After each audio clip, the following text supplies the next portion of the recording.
Metamedia presents New Horizons, conscious conversations for inner exploration and awakening with leading minds in the arts, sciences, astrology, and spirituality. Welcome to the New Horizons podcast on the 2025 June solstice, summer in the northern hemisphere, winter in the southern. I'm Carmen, the moderator for our 4 astro panelist discussion today. I'll introduce each and their topics before they impart their words of wisdom. After our panelists have completed their segments, we'll have a discussion, and if there's time, we'll select questions from the live chat. So let me go ahead and share my screen.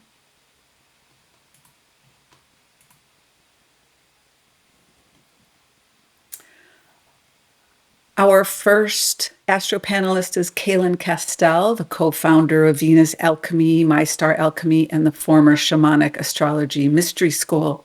In addition to writing monthly celestial timings for nearly 3 decades, she enjoys sharing these mysteries through personal readings, her YouTube channel, and online and in-person events. Her approach is based in the visionary understanding that we inform the mysteries as much as they inform us. Welcome, Cayelin. She's going to guide us through the celestial magic during this June solstice, touching on the galactic cross, portals, seasonal shifts, and planetary placements, and the sacred hoop of stars. Oh, let me spit it out. Sacred hoop of stars. All right. Yay. Can you hear me? Just making sure. Okay, great.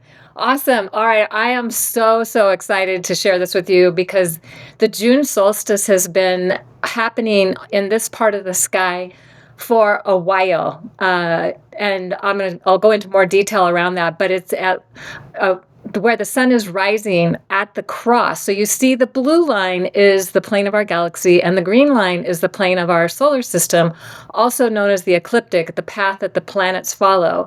And at the June solstice, when the sun reaches 0 degrees Cancer, it is right at the center point of that cross. And this is also the galactic edge, or where we're looking out beyond our galaxy. And we're going to talk more about this too, but the sun is on the hand of the high man, also known as Orion. So let's go to the next slide. Oh, and it's between the twins and the bull. So here we have just an image of we have the December solstice located near galactic center, the center of our galaxy where there's a big black hole. And the June solstice is located on the galactic edge, or looking out beyond our galaxy. So this is just trying to give you a sense of how that is. We're looking out past our galaxy instead of looking in to the center. Now, what's interesting is that the sun is, this is where the sun is, so we don't see that part of the sky. What we see is the part of the sky where there's the scorpion and the archer and the center of the galaxy. So that's what we can see at this time of the year. And if we look at that, if we go out and tune into the sky this time of the year, then we know what we're seeing when the sun is there at the December solstice.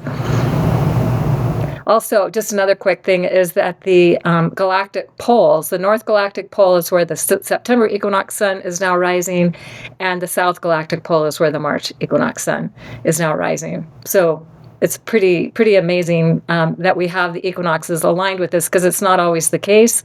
Over thousands of years, it shifts. It shifts 1 degree every 72 years. So let's go to the next. Also, just to kind of get a sense, I know a lot of people probably know this, but we're looking at how the sun is tracking through the sky. So at the June solstice, the sun is tracking furthest north, and furthest north in the northern hemisphere means the sun is in the sky longer, so the days are longer, hence why we have the longest day at the June solstice. And in the southern hemisphere, it's tracking furthest north, but it's tracking low across the sky, so that it's their opposite season. That's why it's like a seasonal experience that we have. And of course, the equinoxes, the sun is tracking exactly due east and due west, so it's the equal day and night energy. And if we think about the astrologers and astronomers actually agree that these solstice and equinox points start with, for the June solstice at 0 Cancer, for the December solstice at 0 Capricorn, and then for the equinoxes, it's 0 Libra and 0 Aries. And that the sun, and I've shared this before, is a doorway. It acts like a doorway to the incoming energies and illuminates. And because we're having this very clear seasonal experience of longer days or shorter days, depending on where we are, or equal days, it's illuminating and opening portals, thresholds, and stargates as it tracks across the sky during the solstices and equinoxes. So this is why they're so important, and so many ancient cultures took time to really honor and celebrate these times for these reasons, because they were tuning into the energies that were present. And we're informing the mysteries as much as they're informing us. So when we can tune in and we have a sense of what is happening, then we can be more informative, be more informed, and be more informative with what we're choosing to put our attention and intention on at that time. So let's go. So here we are. So the sun on the galactic cross on the hand of the high man, or Orion, and it's also referred to as where we enter the silver gate into this reality. I'll share a bit more about that in a moment. But the sun is within a half a degree of this exact cross from 1962 to 2034. 72 years, 1 degree every 72 years. So a half a degree, it enters in, it's exact, and then a half a degree, it enters out. So we're still in that window. But if we looked at 1 degree on either side, that'd be a 144-year window, starting in 1926, going to 2070. So either way, we've been in it for a while, and we're going to continue to be in it. And if we look at the Orion, where the sun is on the hand of Orion at the time of the June solstice, a lot of ancient cultures saw this as a time when it was a shift of the ages, a shift into a new age. And Orion was also known as the high man, or Cayelin to the Celts. And Cayelin is the son of Lu, and it represents the beginning of a new age or a new time. So 6,500 years ago, it was the spring equinox sun that rose here. And then 3,250 years ago, it was the Beltane sun that rose here. And 13,000 years ago, it was the December solstice sun that rose here. And 13,000 years from now, it will be the December solstice sun rising here again. So it takes a long time for the shift to happen. And we just so happen to get to live at a time where it's precise. It's really, truly magical and amazing. So let's go to the next one. Here we go. So this is this logo I helped to create with a graphic artist back in 2011. And it puts the seasonal signs around the constellations pretty much as they line up now. And over time, every single seasonal sign will move backwards through every constellation. And so that it's precessing, moving backwards. And so it just so happens we're living at a time where the December solstice is with the galactic center, also known as the Golden Gate to some ancient cultures. And the June solstice is at the galactic edge, also known as the Silver Gate to some cultures.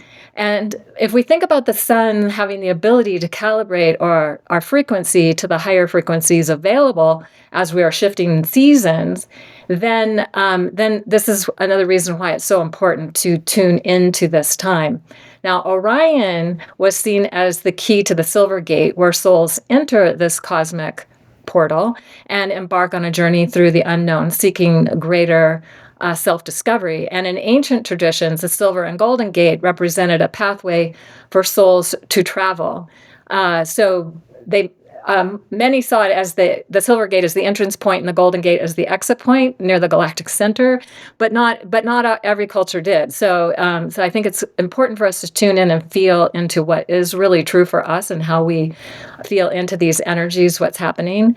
But the Silver Gate is linked to the High Man, or Orion, and the Golden Gate is also where Ophiuchus happens to be. Ophiuchus is the serpent bearer. So it's interesting that these constellations that aren't on the ecliptic but are near the ecliptic are representing these gateways. So it's an ideal time for tuning into the energies of this time during the June solstice on the hand of the High Man, opening the portal to the silver gate if we choose to energize that. So this is a chart and also the sky map of what's happening on the June solstice on June 20th at 7:42 p.m. Pacific time, so it'll be different for different people in different places. But when the sun reaches 0 degrees Cancer, Jupiter is at 2 degrees Cancer, very close. And you can see on the sky map that Jupiter's just right above the sun. Mercury's also in Cancer at 21 degrees, and it's in the constellation of the Twins. And again, the reason that we use a different name is because if I said Gemini, it would be confusing. I'm saying Mercury's in Cancer, but it's also in Gemini. That's just way too confusing for people. So this is something that Rudolf Steiner suggested back in the late 1800s and early 1900s, was to use an alternate name for the constellations so that we can begin to see how they're interacting with each other and return to wholeness by having an understanding of the constellation itself and also the seasonal sign that happens to be overlaying it. And this is the reason myth and symbol change over time, and also the reason that we have evolution. It's like laid out in our sky from the Earth's perspective. Also, Saturn and Neptune square the Sun and Jupiter, more closely square Jupiter at the time of the solstice, and the Mercury trine the North Node. I'm not going to spend a lot of time on this because I want to talk about other things here, but just introducing it, and I know everyone else is going to go into more detail about it. But just so we get a sense of the rareness of this solstice, Neptune last entered Aries on February 18th, 1862, and again on March 30th, 2025. So it's to be at the 0 Aries point is not that often, and it's going to pass it 2 more times into 2026.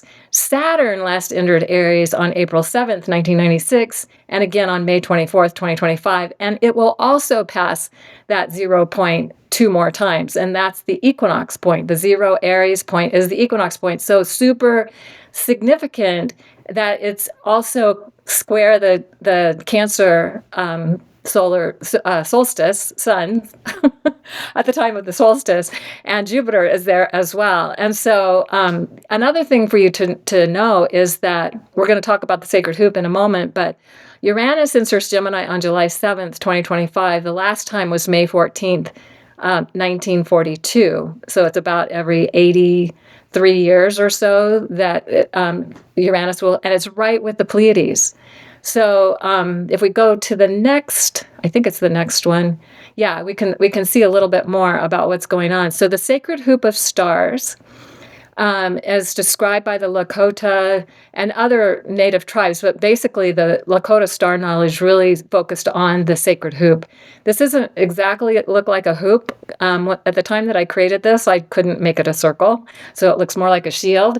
But this is where the June solstice sun is at the center of the sacred hoop of stars, and then of course the entrance point into the sacred hoop is 29 degrees Taurus and 0 degrees Gemini currently, the way that the seasonal signs overlay the sacred hoop at this time.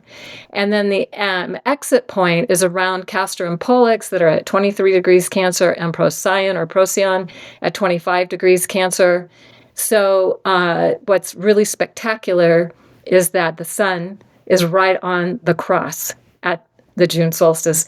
And you can see here that many cultures, like in Chaco Canyon, they have this spiral with a dagger of light that goes right through the center of the spiral at the June solstice. Now, other times it's on either side of the spiral, or it's right through the center of the spiral. It just depends on which season it is, but they would know based on how the light showed up on that spiral.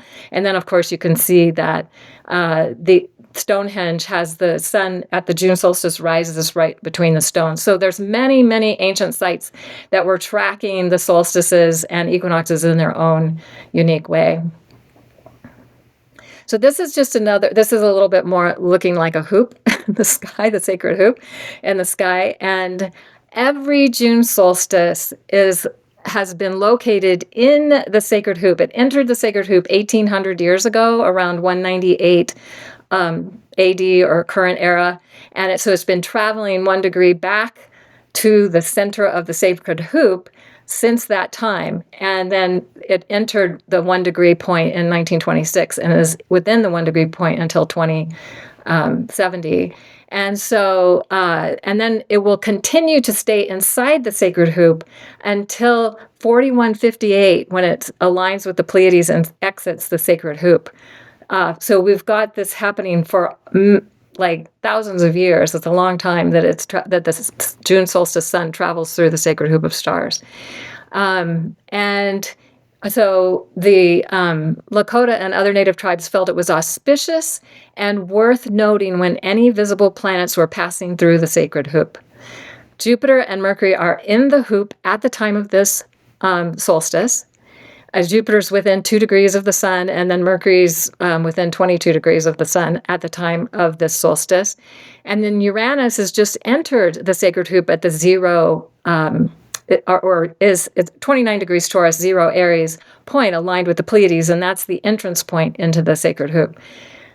So the last time this happened was in 1941, when Uranus was at 29 Taurus and was aligning with Alcyon and the Pleiades. So this is spectacular. It's like the sacred hoop of stars are something for us to really be tuning into. Now, you really can't see it during the June solstice, so you have to wait. It'll probably rise up into the sky. Sirius rises up into the sky in August, so it's going to be a while that it won't be visible, but it's a very fun place in the sky to tune into. So let's go to the next one. So I want to end this by, because the Lakota were so tuned into this, they actually have books that have been written about their star knowledge, and the way that they saw the sacred hoop, and they have different names for the stars than of course we do. So, and they're looking at the stars of Orion as well within the sacred hoop. And Black Elk, who was an Ogallala Sioux, Lakota Sioux, he was born in 1963 and died in 1950, and happened to be at the massacre at Wounded Knee. At the age of 9, he had a near-death experience, and then he wrote this book, Black Elk Speaks, and he interpreted the vision that he had as a prophecy regarding the suffering of his people and all humanity. And he said his vision included the sacred hoop bringing all nations, all people, back into harmony with each other, and it would take 7 generations from the massacre at Wounded Knee. And if we give 20 years to 7 generations, it would be around 2030. But I don't know what the exact way to calculate that is, so I'm just saying around 2030. We're getting close to perhaps the fulfillment of this prophecy. And so he wrote a book called Black Elk Speaks, and this is a quote from the book. And I saw that the sacred hoop of my people was one of many hoops that made one circle, wide as daylight and as starlight. And in the center grew one mighty flowering tree to shelter all the children of one mother and one father. And I saw that it was holy. So at this June solstice, and any June solstice, and any time planets are passing through the sacred hoop of stars, we can have this as part of our intention that we are coming back together, bringing the sacred hoop of life back together for all people and all nations and all life on planet Earth. So that's what I got. Thank you, Cayelin. All right. Our next astro panelist is Robert Wilkinson, an astrologer with over 54 years experience as a counselor, public speaker, author, strategic analyst, is the president of Astrology Arizona. Robert publishes Aquarius Papers, the largest free interactive astrological library in the world, visited by people from over 130 countries. His newest book, brand new, like hot on the shelves, right? The Cycles of Life, 7-year cycles and stages of change, is his original creation of a method to see the rulers of each year of life and how our lives break into important 7-year periods. He is also the author of The Magic of Venus, Friendship, Soulmates, and Twin Flames, Saturn, Spiritual Master, Spiritual Friend, and A New Look at Mercury Retrograde. Welcome, Robert. Robert's going to talk about the shifting ascendants for LA, DC, London, and Kiev, which shifts the quadrant emphasis. And then he's going to use the DC chart, and he'll cover configurations, transits, and time triggers, and Sabian symbols. Oh, can you hear my dog coughing in the background?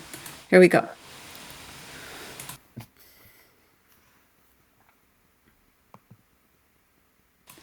Robert, you're muted. There you go.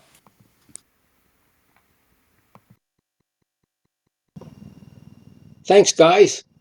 Well, the first thing that I want to remind people is that when it comes to the equinox or the solstice charts, it doesn't matter where you are in terms of the sign positions and the aspects of the planets. They stay the same whether you're here, there, or anywhere. What changes is the ascendant and the planetary positions in the houses. And so that's really the major change. It's also why, for example, your solar return chart will change based upon where you decide to do your solar return. Some places will put the emphasis in one quadrant, other places will put the emphasis in the other quadrant. Well, summer solstice 2025 begins a season of transfiguration and a radically different collective atmosphere because the sun is conjunct Jupiter and both of them are square Saturn conjunct Neptune in Aries.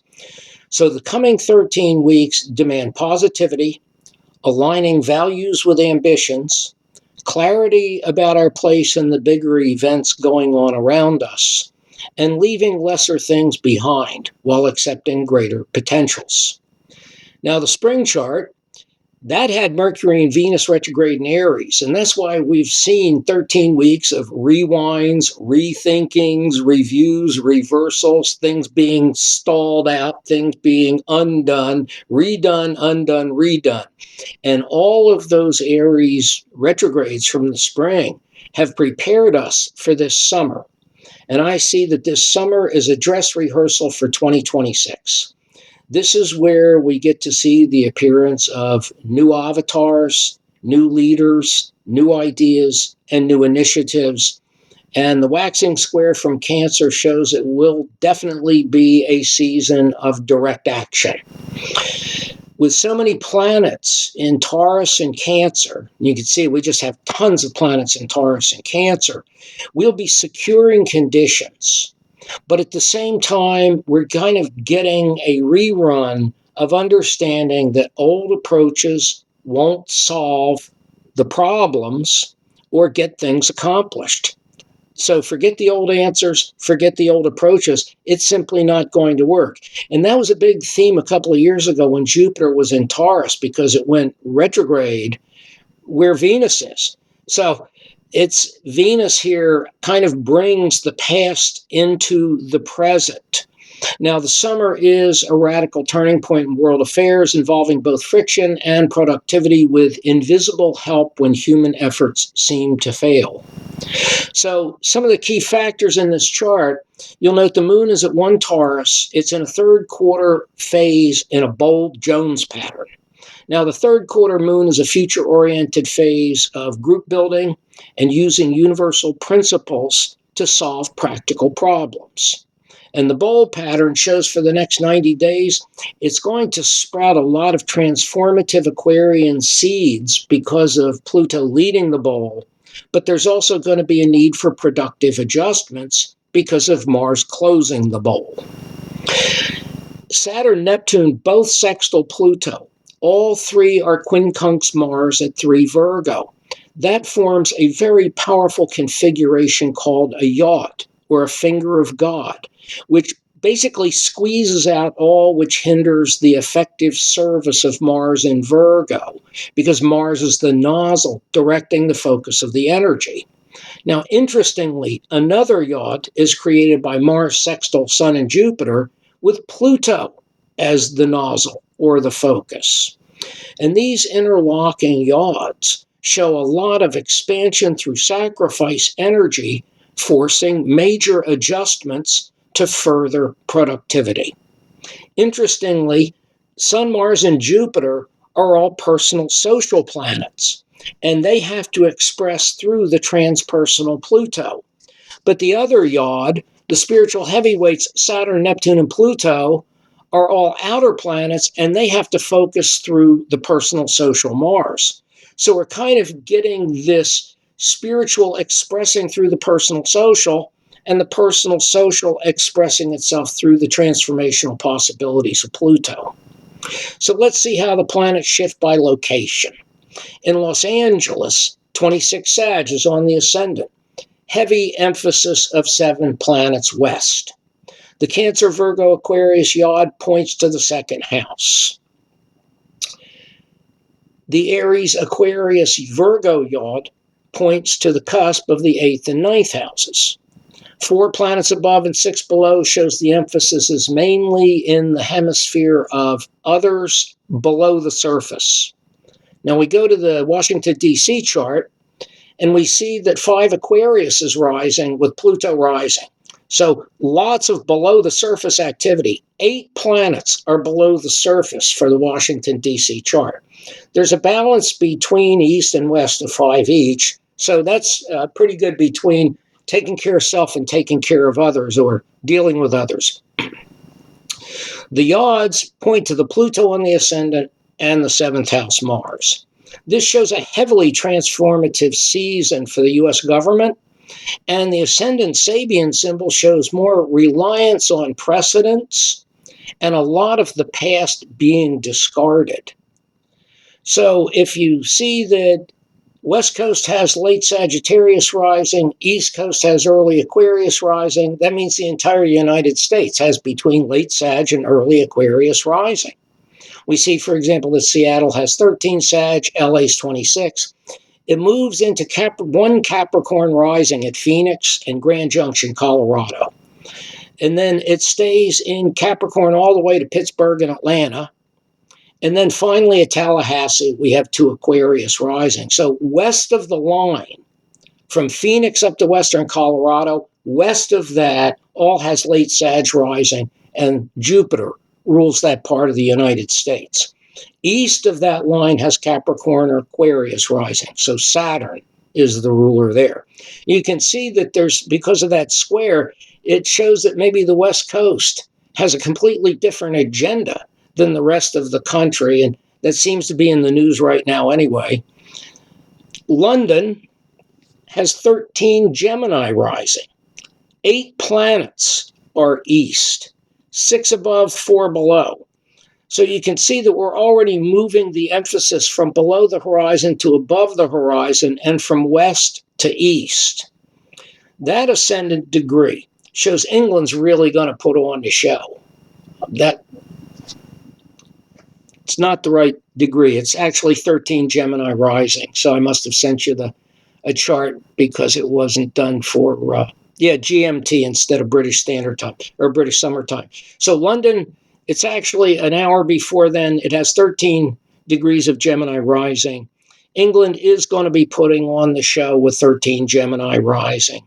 It's a performance in front of a crowd. And the yod in the London chart points to the 4th house Mars and the 9th house Pluto, and it's got a lot of favorable 11th house planets, so great alliances. We now go to Kiev. Kiev has 11 degrees of Cancer rising. Ordinarily, it would be a much different chart than Moscow, but Moscow has 22 Cancer rising, and so just given the similarity of the 2 charts, we can see that they're both very, very similar in their emphasis. They both have 8 planets above. They both have 9 planets east. So I think both nations will be highly determined to be some public light of power, especially with the Saturn and Neptune in the 10th. Neither one's going to give an inch in terms of their authority.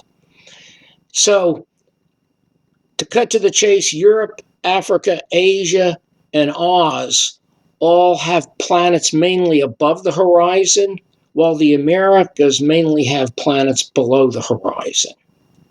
Now we go back to the Washington, D.C. chart. 5 Aquarius rising. It's a degree of relying on ancestral wisdom and antecedents. Pluto at 4 Aquarius shows tremendous intensity as America goes through a seriously intense Pluto ego death.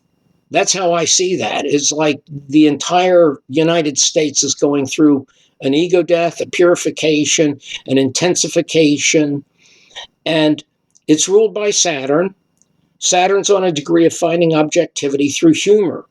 So again, as I said, I see that with the Saturn and the Neptune, especially Neptune on the avatar degree, that this is the summer where we see the beginning of the appearance of new leaders, new avatars, and new ways of acting to take care of collective needs. Now, Saturn's ruled by Mars. Both are in the yod. So new spiritual beginnings are shown by that Aries sextile to Aquarius, and they will find expression through the invisible help when human efforts fail degree of Mars. The Aries Aquarius sextile is productive. It's released through that Sun-Jupiter square, the Saturn-Neptune. So that really offers us a very promising change in direction, change in allegiances, and a need for resilience as we move into the unknown. Get clear, stay clear, be balanced and organized, and accept responsibility as changes happen. Moon in Taurus, square Pluto, and trine Mars shows we should not fear saying goodbye. It's a time to reorient to something that makes us feel more secure, maybe more of a sense of life as adventure. And that square shows we need good Leo and Scorpio skills this summer. Even though the 3 planets in Taurus are widely distributed in that sign, literally the first, middle, and last degrees, it's easily the most important anchorage in this chart because it spans the entire sign of Taurus. That gives extraordinary power to the exalted moon, Venus in its home, and Uranus at the fulfillment at the last degree. And if you think about midpoints, there you've got a whole lot of midpoints in there that are active. So the entire sign is completely active no matter where it is in our chart. And this makes 3 things most important: the squares from Cancer to Aries, the interlocking yods, and the pervasive 3 decan Taurus presence. Now, the ruler of the sun in Cancer is the moon at 1 Taurus in her exaltation sign, so that should bring a very pleasant quality to the season. Moon, Venus, both in Taurus usually shows maximum life enjoyment. But with the Venus semi-square the sun, Jupiter, we have to put our best self forward, knowing the old answers can't solve our new questions, and not settling for lesser things when greater things are at stake. And because Venus is in Taurus and she is the final dispositor of all the other planets, she rules the coming season. And you can find out more in my book on Venus. Overall, I think the aspects show a really good mix of productive energies. The only friction providing release is the moon square Pluto and the sun Jupiter square Saturn and Neptune. Now, the moon Pluto shows we should be looking at larger humanitarian interests and effective social change. I also noted that this is the first solstice since 2003 without a planet in Pisces. It's the first time we have not had a planet in Pisces in 12 years. And with 5 planets in Aries and Taurus and 3 more in Cancer, those signs clearly dominate the coming season. So mobilize on your own behalf to ensure you have the substance and security and get ready for 2026. I think there's great value in getting connected to spiritual brothers and sisters with this chart. Follow the urge to live life as a grand adventure, and you will see the compelling power of all sustained desire. Enjoy each day to the fullest. Learn what you need to learn. Expand your social horizons and see things as symbols with deeper meaning. Use imagination to reclaim opportunities that you thought were lost. All of these themes are shown in the Sabian symbols. The future is on the way at high speed because Saturn and Neptune and Aries are bringing a new collective atmosphere. So this is a visionary and forward-looking season where all we pretty much have to do is enjoy the process as we move in new directions and new relationships.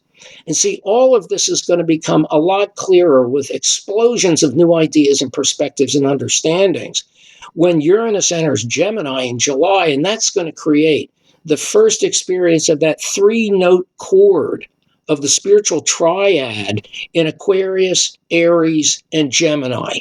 So that's like a dress rehearsal for what we have coming in 2026. It's going to awaken a lot of ideas. So I would say that this season is going to bring a greater adventure, Sun conjunct Jupiter, in both inner and outer space, as well as a gentle enjoyment of life. Make the adjustments you need through the quincunxes to prepare for what's coming. I mean, the big grind is from Sun, Jupiter to Saturn and Neptune. And that just means we have to get clear about what role we're playing, what roles we're not playing. It challenges us to master any discouraging tendencies and also to see how our life adventure will be worth its price when the positives are as clear as the negatives. New vision, new archetypes, new humor, new objectivity, new worlds, and new power players are all on the table. And I'll just close with that I see this season as about us mobilizing and securing what we need for the future. Use spiritual force with precision and good humor. Let go of old rules, duties, and obligations.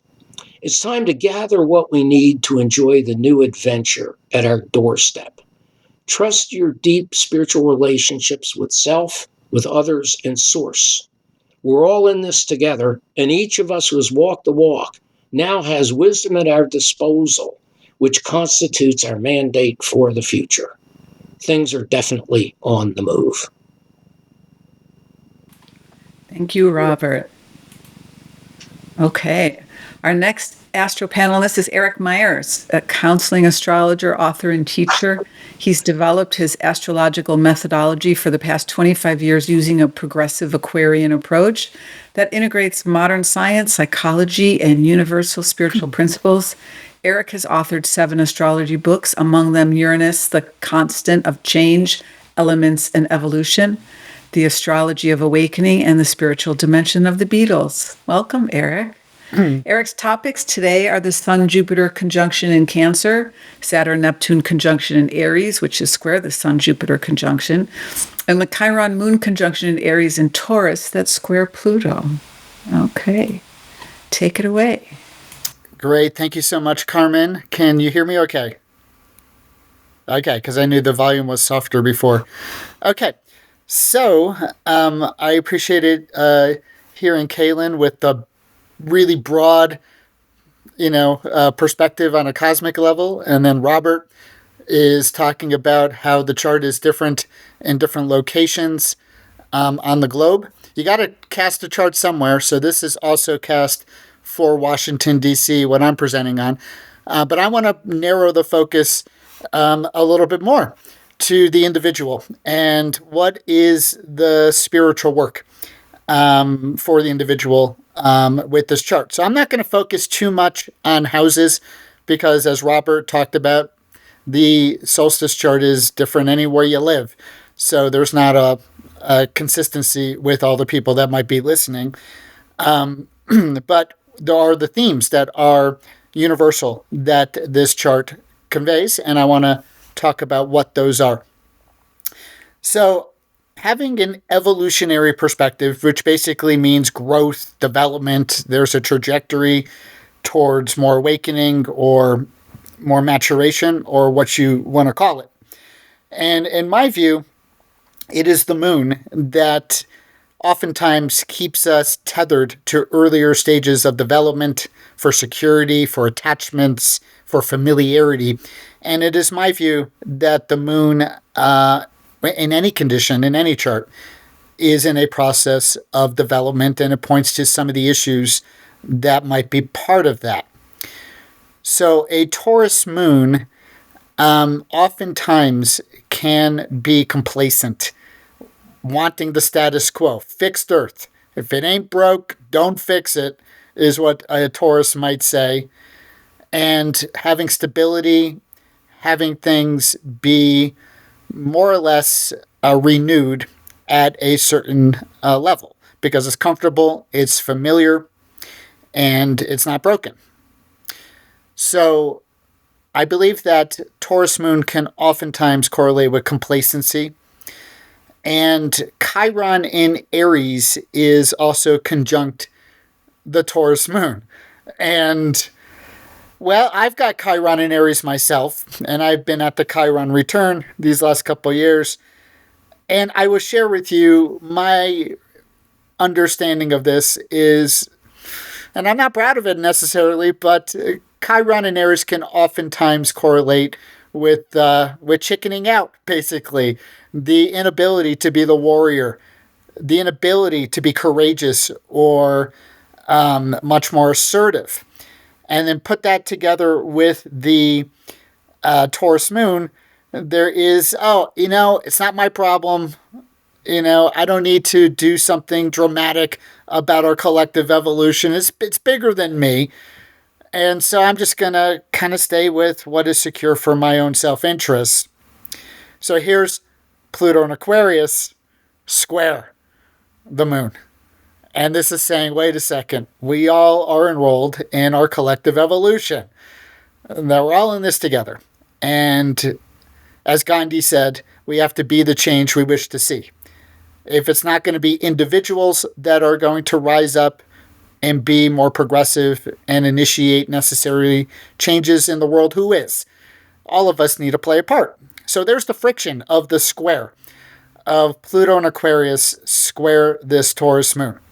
How can we get beyond our complacency and also maybe our lack of courage with the Chiron in Aries and actually rise up to be an agent of change and progressive evolution? So the sun is about awakening. It is about this source energy that we are partnering with and just simply partnering with this broader field of spiritual awareness and energy is the sun. So the sun conjunct Jupiter is about connecting with our purpose, however we understand that. Ideally coming from within, coming from the heart, motivated by love, motivated by our own desire to contribute to progressive evolution, to human development, which is a theme of Cancer.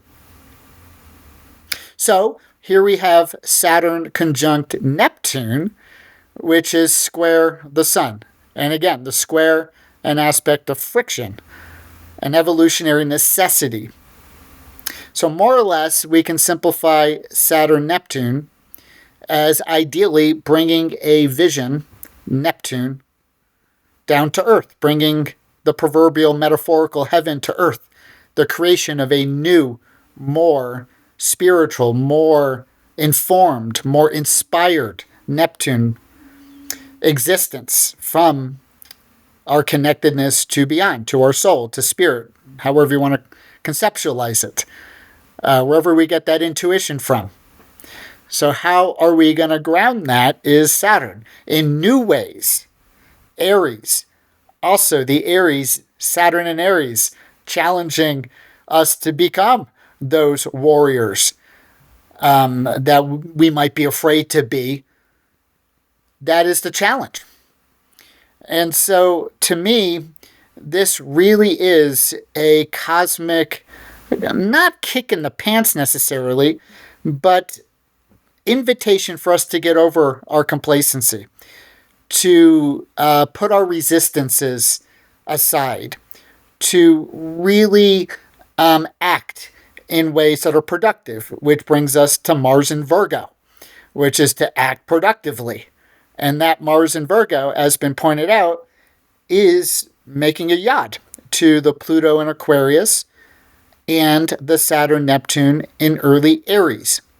So it's at the point of that, meaning that we need to act with courage in productive, effective, disciplined ways that make a difference on the Earth plane.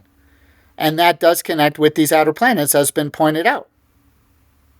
So my view is that, yes, it is important to have security. Yes, it is important to have stability. We can honor having a material orientation to get our needs met. We need dinner on the table. We need money in the bank account. Of course, we can honor all of that. But where is the overattachment, the emotional urgency for such comforts or security get in the way of being more of the spiritual warrior? That is the question for us to address. So with Sun conjunct Jupiter is to get going. This is my purpose. This is why I'm here. This is what's meaningful for me. And to not be necessarily attached to the outcomes, that no individual is going to save the world. But if we all do our part, then we're going to create that heaven on earth. So to me, it's not about the destination. It's not about any outcome. It's about the process. It's about showing up and doing what we understand to be our purpose and be emotionally, Cancer, connected and driven by love. This love for humanity, a love for evolutionary development, rather than just simply our own material self-interest. So I believe that this time that we are incarnated, a gradual shift to the Aquarian age over decades, if not another century. I believe it's a gradual motion.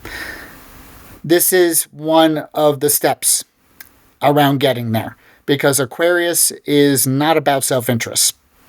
It's really about the health of the collective. So this is a challenge for us to more or less get a little bit more over ourselves and our resistances to change, our resistance to spirituality, perhaps with some people with a more material orientation with the Taurus. But I also think that, and what I've seen in my own experience, is that one of the greatest threats to progress is complacency. A lot of times people don't change or grow or do things unless they feel some kind of urgency.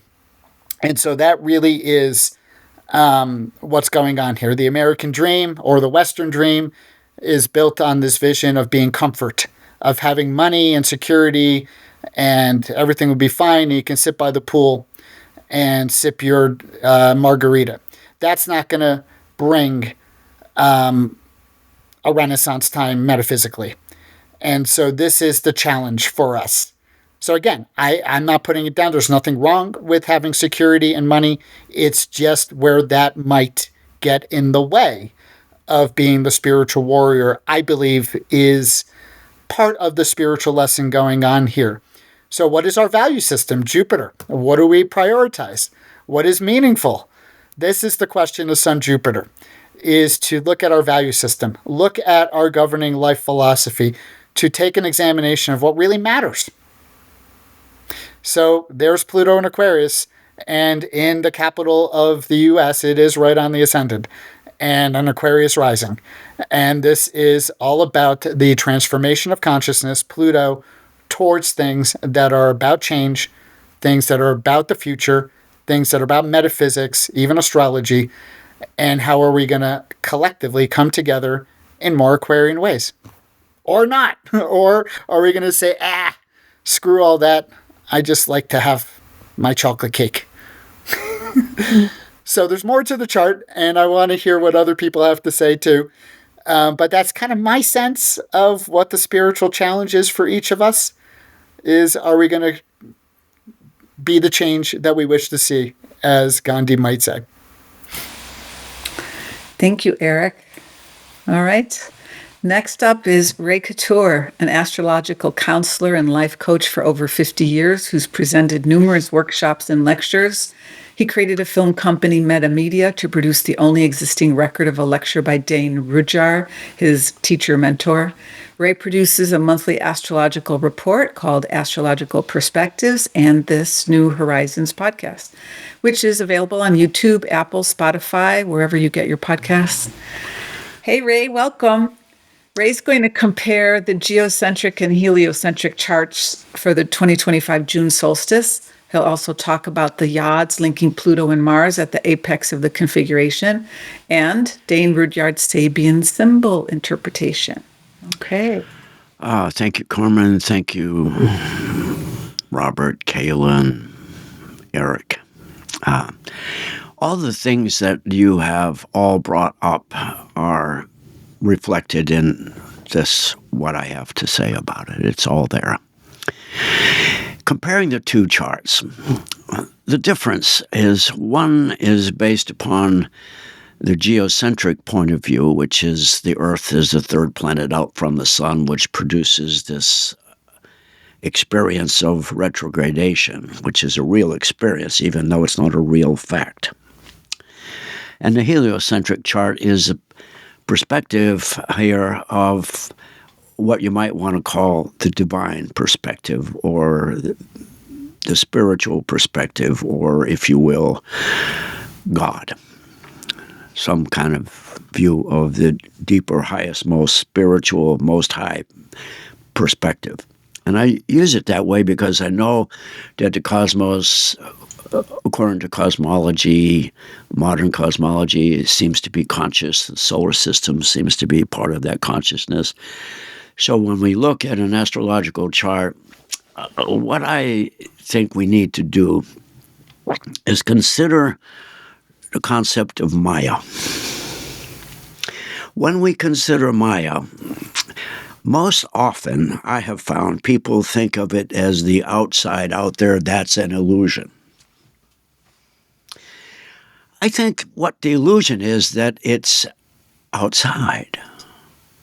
There is no outside. So the perspective of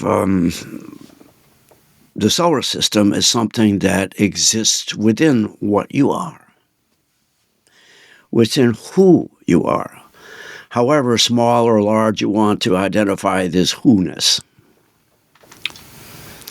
So when we look at the geocentric chart, just initial comparison. The first planet to rise in the geocentric chart is Saturn, preceded by the challenge of the North Node, asking us to revive faith in ourselves. But what is ourselves? We are, as I think Eric has said in some of his writing, flames of the sun, children of the sun. If you are a child of the sun, well, you have to be what the sun is. And so the whole idea of Saturn is, who are you? And in the geocentric chart, that is confusing. We're confused. We're insecure about it.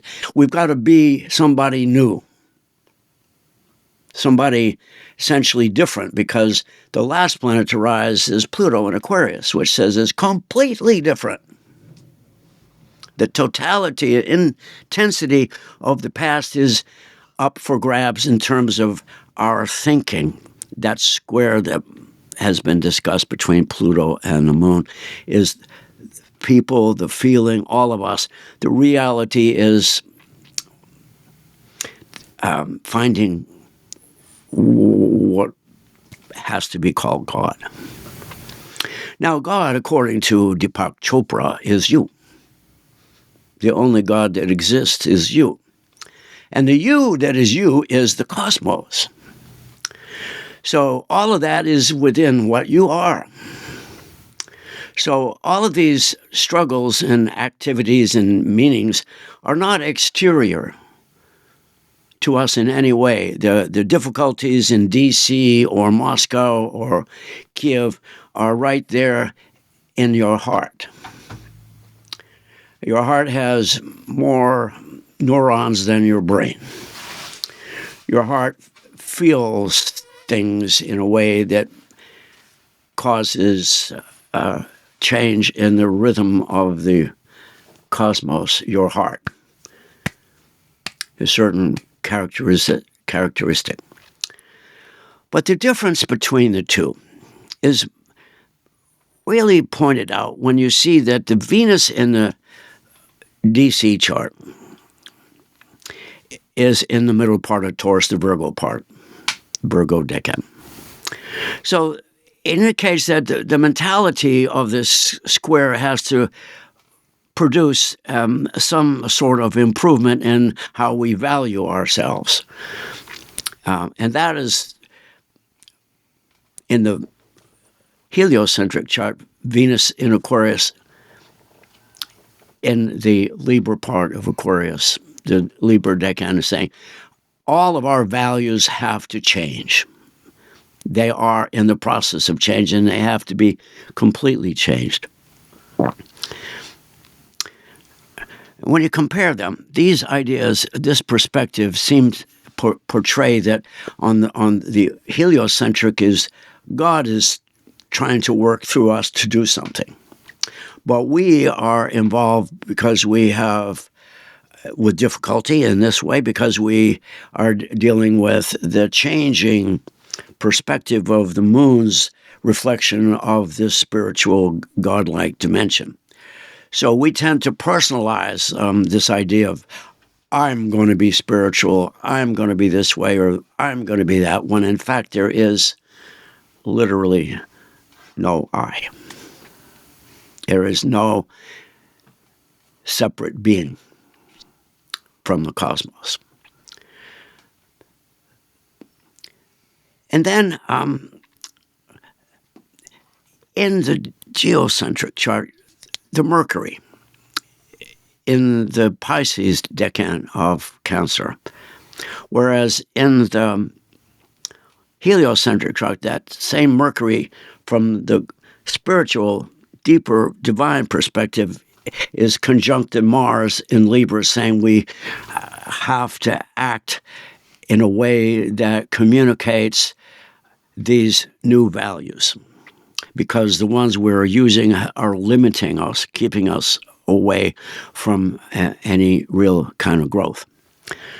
So the Saturn in the second house, being the first planet to rise, presents humanity with a formidable barrier called the past and all of its entrenched values. In the helio chart, Venus is the first planet to rise, as I've said, and that message is the need to change and transform our system, Saturn, of values, Venus. But Saturn in the helio chart is back in Pisces, emphasizing the need for these values to be based on the more divine Piscean essence of humanity. This fundamentally unites the starting point for both our motivation and the goal. They seem to be the same. We need to break free from the past and forge a new way forward. Now, this new way forward is really outlined by the grand square in the heliocentric chart for the summer solstice. It begins with our frustrations. The Saturn in Pisces in the second house. We are shown the need for seeing the crisis of these times as an opportunity for us to transcend the past, which essentially is, who are we? For characterization, the Yuga cycle, 13,000 years ago, we know who we were. And little by little, over these last 13,000 years, we have descended into this depravity. There is no way to go but up. We're at the bottom of everything. As has been mentioned before, there is this and there is what we think we are, egoistically perhaps separated in a Saturnian conceptual separation from the divine being we are. All that insanity is coming to an end. We're being shown in the most clear way possible exactly where we're headed. And so the idea of this grand square involves understanding that in the egoic way, people are struggling to survive through this insecurity and all these economic restrictions. But this brings the crisis to bear, brings it forward, and says, with the divinity within us, the helio perspective now is pushing for easier access to our feelings. We have to allow our feelings to be what they are and let the Spirit use them. Use everything as part of the restructuring, the reconstruction of who we are as a manifestation, a species, a manifestation, a creation of what is the cosmos or God consciousness. For me, God, the cosmos, is more available to us than the religious concept. And the Geo-Mercury that I spoke about before, in the Pisces decan of Cancer is suggesting that all these egoic feelings are rather really sensitive now. But the Helio Mercury is in the natural first 10 degrees decan of Libra, suggesting that we really must begin to understand that it is the values and all of the associated social conditioning that is making it difficult for us to be comfortable and to make any progress. So when I looked at Sabian symbols, for Aquarius number 3, and I use 3 for Pluto rather than 4 because it's retrograde from the geocentric perspective. We're not doing very well with the 4. We have to look at the 3rd degree, which has to do with a repudiation of a collective status that has become unbearable. And that Pluto has risen just before the equinox. Solstice, excuse me, has just risen. So we spend this whole cycle trying to find out how to do that. And the result is, we have to stop restricting our belief and thinking of ourselves as separate from the divine, or that the divine is a fantasy, or that is a Abrahamic, Islamic, Judaic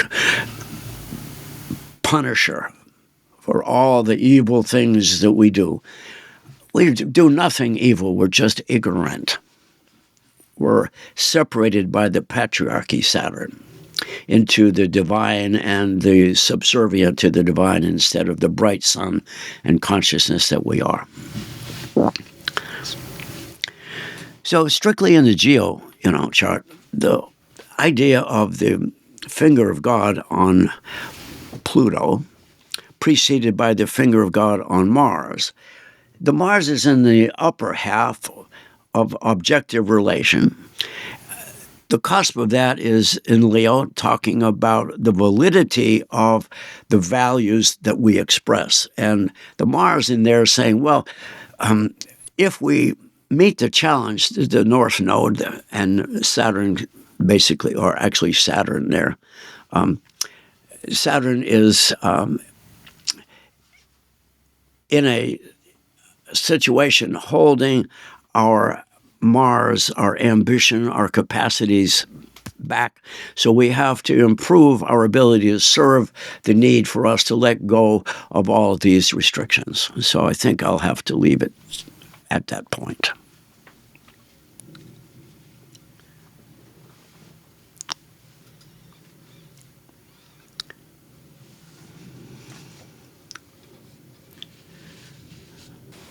Sorry, Ray. I didn't show your.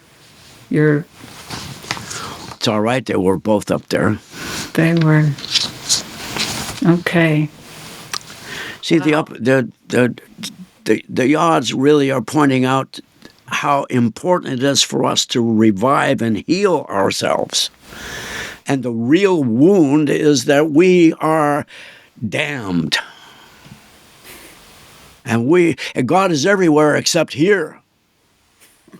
We have to rediscover that it is here and everywhere, and it is who and what it is we are. And it has nothing to do with magic walking on water, or hell, mosquitoes can do that. I think I'll stop. All right, we're going to open it up now for our panelists to dive a little deeper onto what everyone has said. So if you would like to comment on one another, please do so.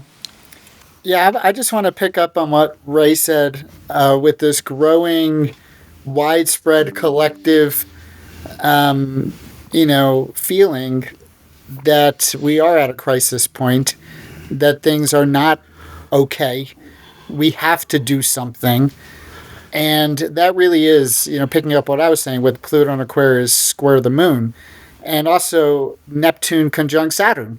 What Ray was just saying, the reality that spirituality, Neptune, is grounded and present everywhere on the earth. And to heal this divisive schism that many people have learned, that things are in a different dimension, that the spiritual dimension is somehow more exalted or more refined or something, or otherworldly. No, it's not. It's here on the manifest plane, which is Saturn. And so I very much agree with a lot of the points you were making, Ray, about the sense of urgency. And we do need to shift the way that we're looking at existence on this planet. And a more of this Aquarian collective, understanding that we're all really in this together. It's not about me, it's about us, and it's about what us's are.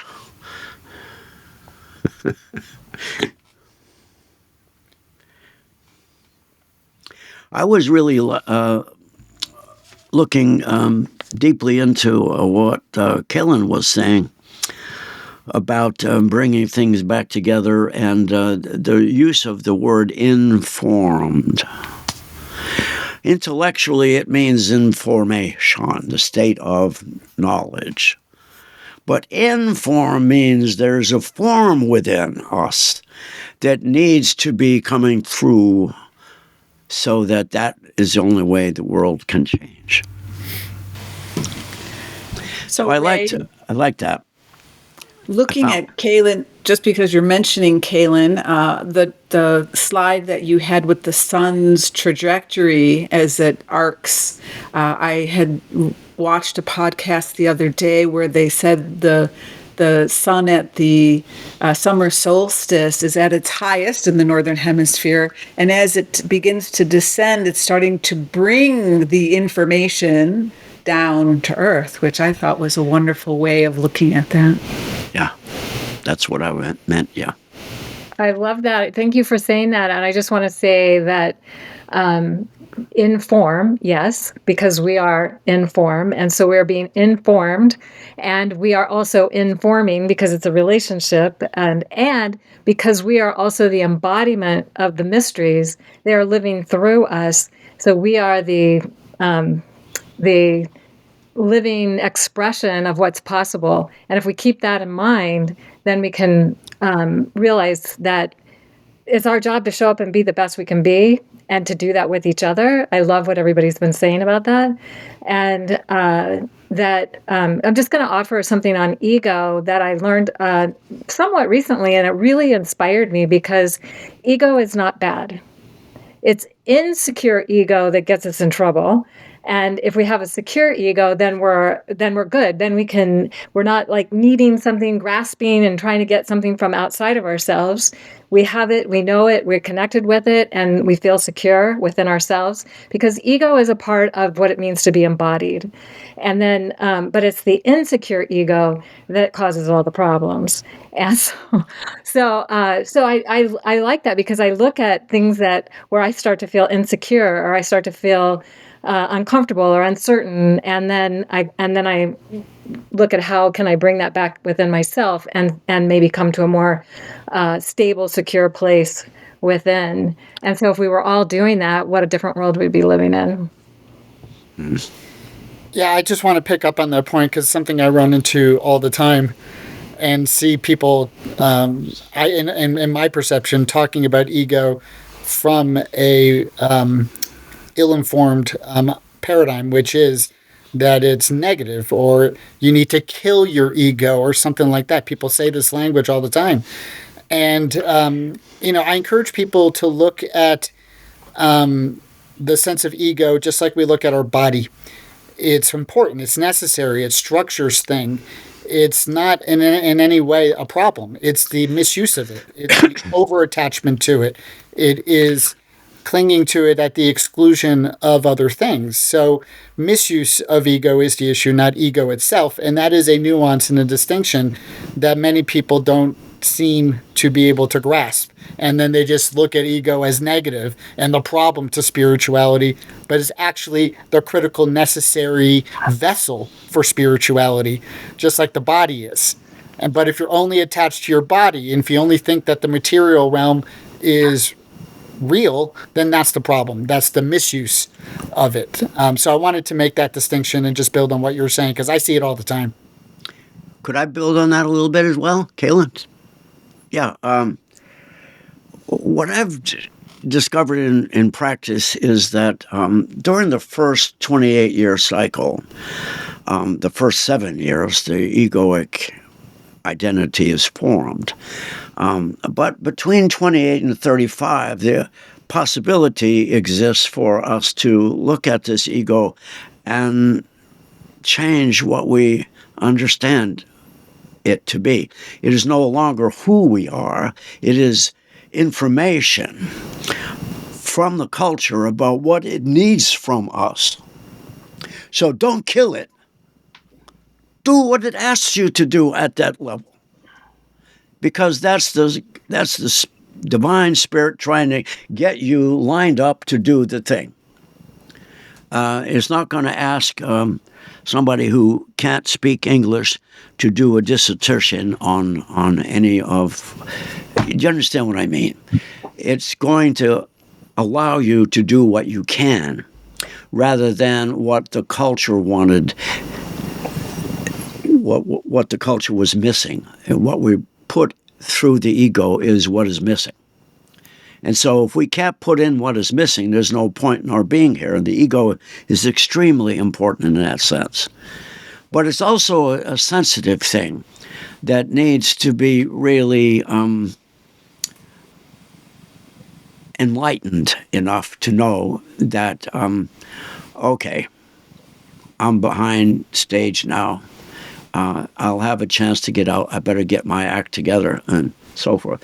So the first 28 years is getting your act together under the intense pressure of a culture that says we don't like you, we don't want you, or something like that. You get conditioned into thinking that you're limited. Overcoming the limitation is realizing that the culture told you that they're limited and they need you to expand it.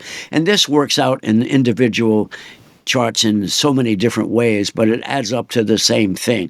What does the culture want? Rudyard put it this way, that there's a need in a culture that calls forth from the unmanifest, and that the unmanifest has invested in you. That egoic thing is the investment. Use it. It's like putting money in the bank and it belongs to you. It doesn't belong to the bank. And there is no bank. It's all you. So. Well, we are 10, 12 minutes past the hour. There were no questions in chat, so I'd like to open it up for closing comments. I'd like to give Robert the opportunity to speak first, since he's been silent for our discussion here. So go ahead, Robert. Well, I've been looking, listening and thinking, and several things kind of hopped out. Eric was talking about how we have to get over ourselves and get over complacency. And that's where I think that the moon and the Venus in Taurus are crucial to this coming season, because Venus semi-square Jupiter is about getting over ourselves and putting our best self forward and hanging in there. And getting over ourselves, I can only think of, we need to get over our lower self so that our higher self can actually express itself. Because our lower self is filling our lives and our minds and our feelings and our expectations. And the higher self just kind of sits back there and waits. I also thought that Eric's focus on the Chiron, because it's on a Sabian symbol of through imagination, a lost opportunity is regained. And so maybe in some way we have the ability to rethink and reclaim some things about our complacency versus what we really need to mobilize as we enjoy it. Because that's what Taurus is really about. It's about enjoying life. I mean, here it is. We have 5 senses. We shouldn't overindulge, but we also shouldn't starve the beast. And the only other thing I was thinking of is looking at Ray's geocentric versus heliocentric Saturn as the ruler of the ascendant. And in the geocentric chart, it's at 2 Aries. So the worldly lesson here is finding objectivity through humor. But in the heliocentric chart, it was 26 Pisces, which is the Sabian symbol. A new moon divides its influences. And it has to do with doing our own thing in our own way and allowing others to do their thing in their way. And Rudyard, sometimes he has these phrases, the fallacy of totalitarianism. But it's really about kind of enjoying the symphony of life, knowing we each have our own symphony. And we can't expect everybody else to play it the same way or want the same thing. Or, we each get our own symphony to enjoy. So maybe from a spiritual standpoint, that's what we have to do in the coming season.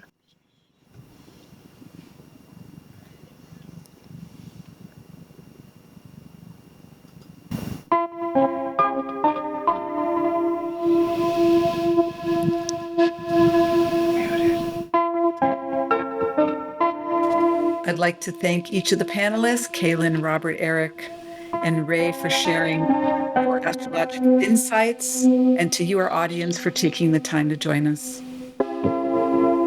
Thanks for listening. Enjoyed this topic? Support future consciousness raising podcasts by visiting newhorizonspodcast.org.